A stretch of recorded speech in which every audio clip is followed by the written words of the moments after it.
वो बस एक खुशी बची थी, बस एक आखिरी। बाकी ज़माने वाले लूट कर ले गए थे। बहुत छुपा के सालों से एहसासों के कई तालों तले छुपा कर रखी थी वह खुशी कि कभी निकालूंगा समय पर और खुश हो लूँगा एक आखिरी बार। वह आखिरी खुशी जो थी, बाकी तो दुनिया जो देती थी गम, उसे ही लौटा रहे थे हम। वे हमें ख़त्म करने के तरीके सोचते थे, हम उन्हें मारने की जुगत लगाते थे। फिर एक दिन मुसीबत आ गई, सामने वो सूरत आ गई।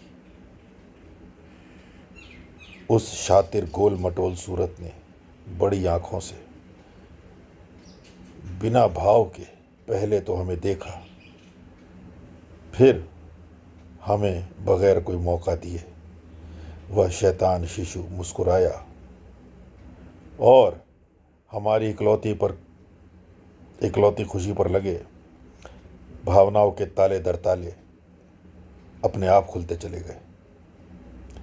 इकलौती बची खुशी ऊपर आ गई और मेरे चेहरे पर मुस्कान बन के उस चेहरे की मुस्कान पर कुर्बान हो गई। जीवन में पहली बार मैं किसी और की खुशी पर खुश हुआ था, पर अब तो सिर्फ गम का समंदर बचा था।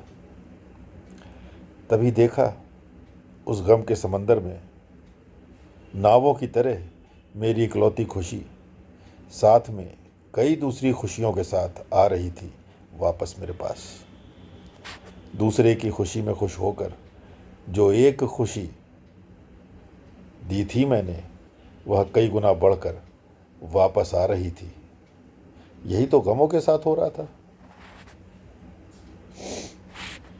और यही तो मैं गलत कर रहा था। पल भर में तरीका आ गया था, जीने का सलीका आ गया था। अब दूसरे की खुशी में खुश होने से खुशियों का सैलाब पलट कर मेरे पास आता है। अब मैं उनको बचाने की सोचता हूँ और वह मेरा साथ पाना चाहते हैं।